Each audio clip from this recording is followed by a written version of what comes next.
Trump laying out his immigration plan over the weekend, influencing the rest of the GOP field on the issue. Wisconsin Governor Scott Walker, the first to respond, drawing a comparison to the Israeli border. I was in Israel earlier this year. They built a 500-mile fence, and they have it staffed, and it's lowered terrorist attacks in that region by about 90+%. We need to do the same along our border. We've obviously got a bigger border, about 4 times that, but we're a country that should be able to hold that. Joining us now is former Massachusetts Senator Scott Brown, and it may be 6:30 in the morning, but he came ready to play. What's your thoughts on this? Well, certainly I agree with Trump. Probably about 80% of what he's talking about is things that I talked about during my campaigns and people in New Hampshire in particular. And congratulations on your upcoming marriage in New Hampshire, by the way. He was very excited nice to play there. Thank you.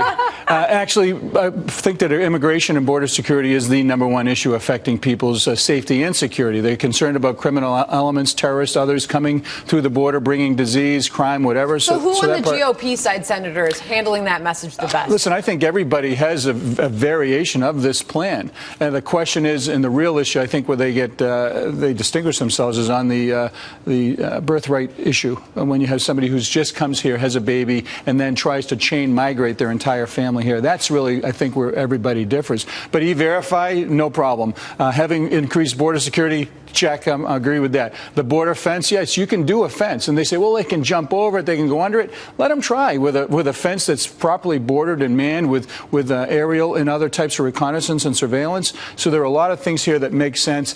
And here's the issue. It is early, and Donald is leading, but his numbers are down in New Hampshire and other states as a result of the debate. So we'll see if that lead continues. If his name was, say, Smith, what would he be in that lead? It's because it's the Donald, and he is bigger than life. You know, the shows. But that's part of the game. It's part of the game right now, and he's taking advantage of it. The question is he going to capitalize on it by using and putting out policy papers, talking about serious issues and capitalizing on this? But the issue here, though, is you paint this picture of Republicans generally agreeing on what the immigration picture should look like, and yet they have yet to be able to put together a proposal in Washington that would actually be workable for the entire party. So is this the new generation able to work together suddenly? I'm Interesting you say that. Listen, with all due respect, we've had many opportunities to vote. When Harry Reid was in charge, they didn't vote on anything. Now that Mitch McConnell's in charge, they're actually voting on things. And when you don't have a president who actually believes in immigration control and doesn't use his pen and his phone, you have a problem. So if, in fact, it's President Trump or President Rubio, you pick somebody, they are going to make this their #1 issue. Then that leadership will flow down to the